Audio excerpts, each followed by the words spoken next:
When I think of the Eagle Forum, I'm reminded of a quote by Winston Churchill, where he said, "When the eagles are silent, the parrots will jabber." I changed that quote for my own purposes, and this is how I use it. I say, when the eagles are silent, the turkeys will gobble. Today, the eagles aren't silent in this room. Eagle Forum is not silent. And while I've left the Senate, I hope that all of you who are associated with the Eagle Forum won't be silent through this coming legislature, because they're dealing with a lot of significant issues, more so than usual, with significant controversy. And it's important that your voices are heard, that you don't sit back and expect somebody's going to do that for you. Because if you're not heard, then there will be others who will do that for you, but they will be the turkeys who are gobbling with a bunch of gobbledygook. Okay? I entitled my remarks today, "Religious Freedom, the Right to Offend the Devil."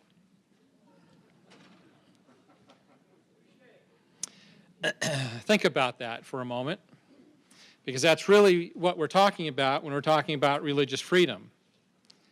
Now, in our country, what's happening is we're saying, and even in the state, that you can have your religious freedom as long as you don't offend the devil, or as long as you don't offend me, or offend my cause, my purpose. And so what we're really running into is not religious freedom, but restriction of those freedoms. And we're made to feel that if we offend the devil, that we're somehow bigoted, that we're somehow unkind and somehow unfair. Never mind the fact that religious freedom has to be given up to prevent from offending the devil. And you say, well, how's that actually happening? Well, let's just talk about a couple of recent incidences in the news.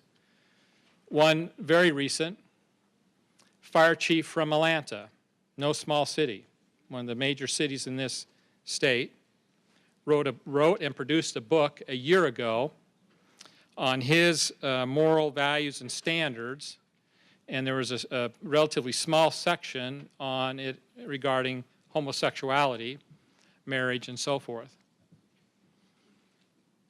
Just over 45 days ago, his mayor put him on suspension without pay.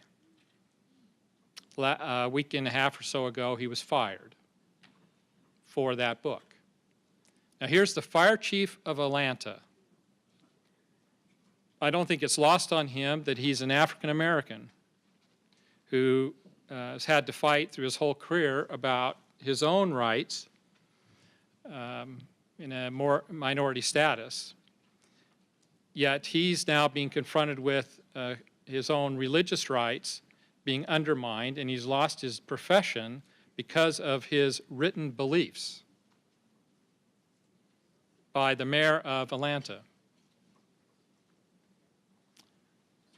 Recall the issue with the mayor of Houston, gay mayor of Houston, another major city in the United States. Under her executive order, demanded all the speeches and drafts of speeches, emails and texts of the ministers in Houston so that she could identify any hate speech in those sermons or communications. This is your America.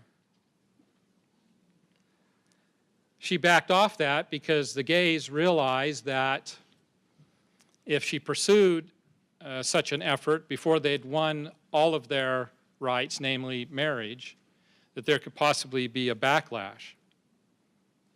But she and others signaled what the effort's going to be once those rights are obtained. A little smaller town, Coeur d'Alene, Idaho.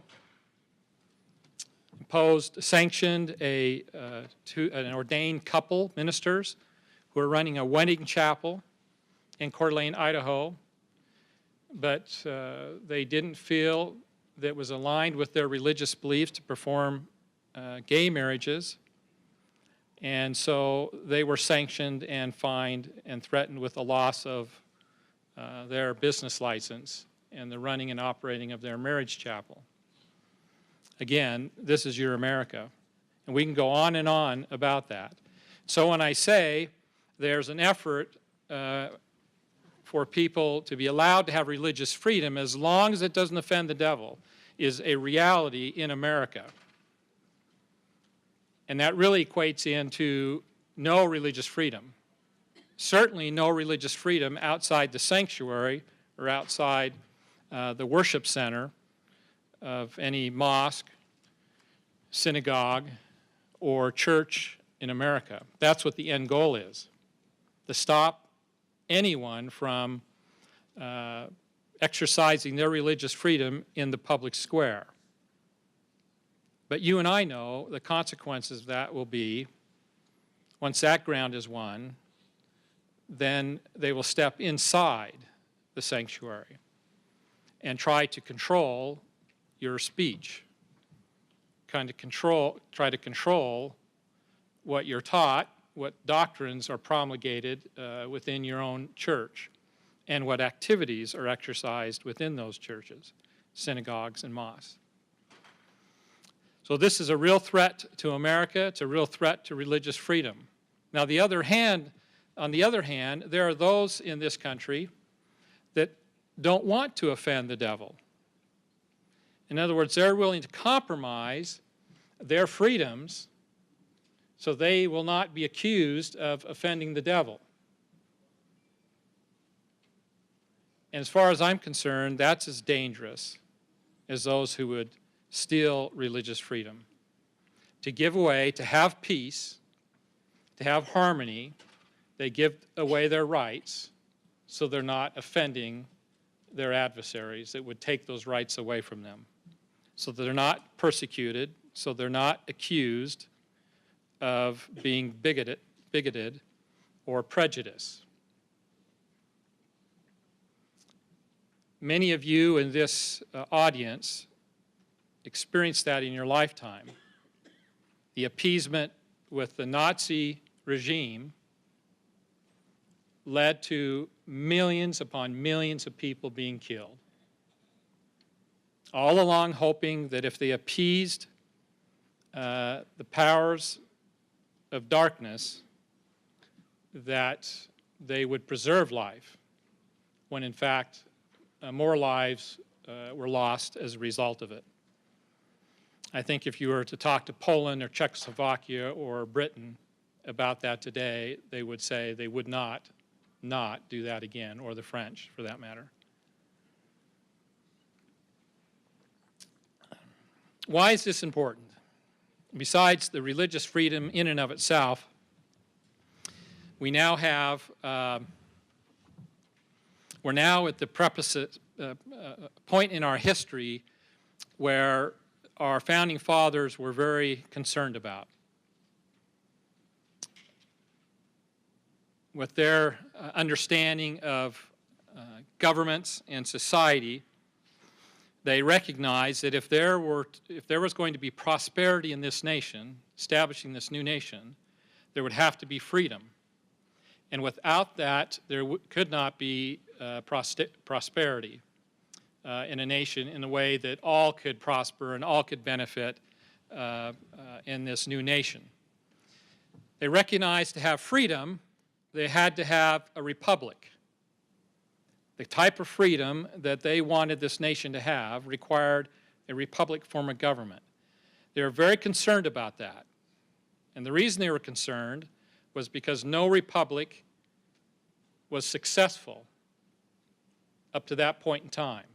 All efforts had failed, and for them, as recently as Oliver Cromwell in the mid-1600s tried to get the king to reform himself. He wouldn't do it, so eventually there were civil wars in England.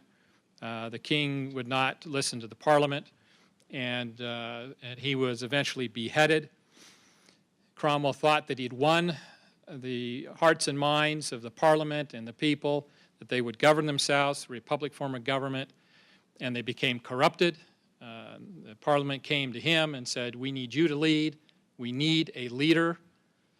They wanted him to be the king. He didn't want to have anything to do with it. A little time went on beyond that, and finally he realized that he would have to take over if England was to be saved. And he disbanded the parliament and moved forward and essentially became a king or a dictator of sorts to get order back in his country. He later reestablished the parliament. Shortly after his death, Charles II came back into power from exile, the son of Charles I, and took over again as king. So these things were in the mind of our founders, and they recognized that a republic is very, very tenuous. In fact, Benjamin Franklin said, we're giving you a republic if you can keep it. So to help secure the republic that they were trying to establish, to have the freedom necessarily, to have the prosperity for everyone, and so the nation could prosper, they recognized that there needed to be a level of morality, national morality, to sustain that republic. And without that national morality, the republic would fail, because in every other case, it did fail. And to secure that morality, they recognized that religion needed to exist, and it needed to be free. Recognizing by making free that it would expand, grow, spread throughout what was to become the nation. And as a result of that, they created some securities within the Constitution, the amendments of the Constitution, to provide that religious freedom. And now all that's at risk. The very foundation that this country was established on to make it work, that is religious freedom, to support morality, that would support the republic, that would support freedom, that would support prosperity for this nation, is now being undermined in the nation. And you're beginning to see it happen in the state of Utah. So my hope is, ladies and gentlemen, that you won't be eagles that are silent.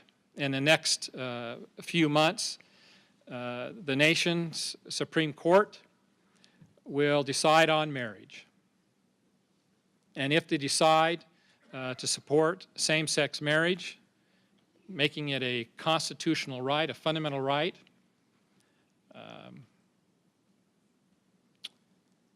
then you're going to see significant challenges against your freedoms, your religious freedoms that will follow. There's no question. The Sixth Circuit judge who wrote the majority opinion going against the trend of all the other circuit courts, federal circuit courts of appeals, said what's happening in this nation is paramount to making heroes out of lawyers and judges, when they shouldn't be. That the hero should be those who practice democracy. In other words, the people should be the heroes, deciding their future, not judges and lawyers. Let me conclude with an ancient scripture. It said the judges, the lawyers and the judges are laying the foundation for the destruction of the people. And that's what's happening in our time. We're seeing it. You're living in it. So don't be silent. Come forth. Speak up. Talk to your legislators. Protect your freedoms. And do what is right. Thank you very much.